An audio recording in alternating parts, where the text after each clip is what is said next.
అష్టాంగ యోగా అని అంటారు. అసలు అంటే ఏంటో వివరంగా ప్రేక్షకులకు తెలియజేస్తారా గురుగారు? ఏదైనా ఒక పరికరం ఉంది అని అనుకుందాం. దాని ద్వారా మనం శబ్దాన్ని వినడమో లేక చిత్రాలని చూస్తూ ఉండడం ఏదో ఒకటి చేస్తుంటాం. తనంత తానుగా అది వినిపించదు, తనంత తానుగా అది కనిపించేలా చేయదు కూడా. దాంట్లో ఏవో పరికరాలు ఉంటాయి. ఆ పరికరాలని ఎలా బిగించాలో తెలిసినటువంటి వాడు సరైనటువంటి ఆలోచనతో దాన్ని బిగిస్తే అప్పుడు అది వినిపిస్తోంది, కనిపించేలా చేస్తుంది కూడా. అలాగే యోగం అనేది 8 సమాహారంగా ఉంటుంది. 8 పరికరాలు దాంట్లో ఏర్పడితే అది యోగం ఉంటుంది. ఒకే ఒకటి శరీరం ఉంది. త్వక్, చక్షు, శ్రోత్రు, జిహ్వా, ఘ్రాణ 5. త్వక్ ఈ శరీరం సుఖమైనటువంటి స్పర్శని కోరుకుంటూ ఉంటుంది. చక్షు మంచి మనోహరమైన దృశ్యాలను చూడాలి అనుకుంటూ ఉంటుంది. శ్రోత్రు మంచి సంగీతాన్ని వినాలి అనుకుంటుంది. జిహ్వా బ్రహ్మాండమైనటువంటి రుచికరమైన పదార్థాలని తినాలనుకుంటుంది. ఘ్రాణ సువాసనల్ని గ్రహించాలనుకుంటుంది. ఇవి వాటి లక్షణం. వాటి మీద అదుపు చేయగలిగిన స్థితిని తెచ్చుకోగలగాలి మనం. ఇది బాగా ముఖ్యం. పొద్దున్న 7 నుండి 8 నేను చూడాల్సిందే అని నీకు అనిపించినప్పుడు నేను చూడకూడదు అని నిన్ను నువ్వు నియమించుకో. ఆ గట్టితనం మనకి రావాలి. అంతరింద్రియ నిగ్రహం, బహిరింద్రియ నిగ్రహం 2 ఉంటుంది. అంతరింద్రియ నిగ్రహం, బహిరింద్రియ నిగ్రహం. ఈ చెయ్యి కొట్టాలి అనుకుంటుంది ఎవరినైనా ప్రతీకార బుద్ధితో, వద్దు. ఈ నోరు తిట్టాలి అంటుంది ఎవరినో, వద్దు. అలా నిన్ను నువ్వు నియమించుకోగలిగినటువంటి స్థితికి నువ్వు రావాలి. ఎంత గొప్ప విషయం అది.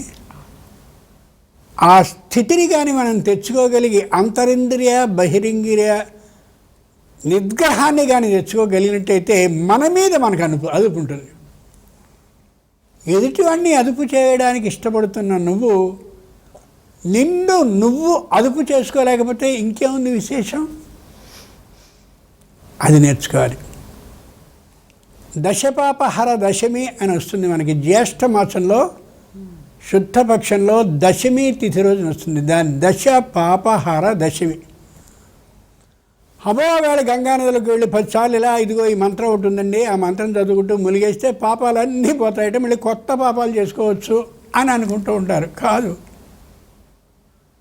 దశపాపహరా దశమి చాలా గొప్ప పండుగది.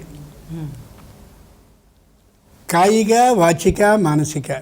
కాయిక అంటే శారీరకంగా చేసే పాపాలు.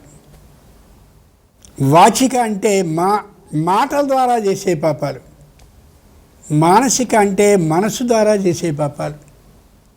వాళ్ళ అబ్బాయి పరీక్ష తప్పితే బాగున్నాం, వీడు వెళ్ళే పరీక్షలో తప్పితే బాగున్నాం, వాళ్ళకి అంత డబ్బు వచ్చింది ఏమిటి అకస్మాత్తుగాను, అది ఏదైనా నష్టపోతే బాగుండు. ఇవి మానసిక పాపాలు.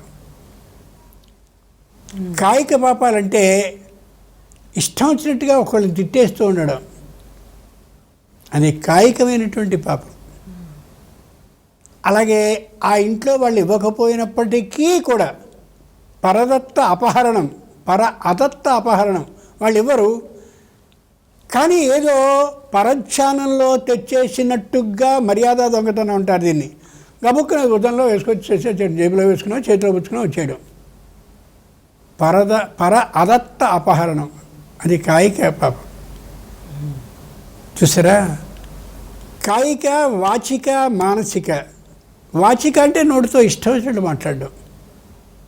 ఇవి ఎదుటి వ్యక్తి మీద మనం చేసినప్పుడు ఎదుటి వ్యక్తికి ఆ విధమైనటువంటి ప్రతీకార విధానం కలుగుతుంది. ద్రౌపదీ వస్త్ర అపహరణ కాలంలో దుశ్శాసనుడు పరమ నీచుడు వాడు అన్నాడు, వీళ్ళు గొడ్డుపోయిన వారు, 5 భర్తలు అక్కడ ఉన్నారు, వాళ్ళు గొడ్డుపోయిన వాళ్ళు, మగతనం లేని వాళ్ళు అన్నాడు. అది అర్జునుడికి సామాన్యమైనటువంటి ములికిగా గుచ్చుకోలే అది. అయినా అప్పుడు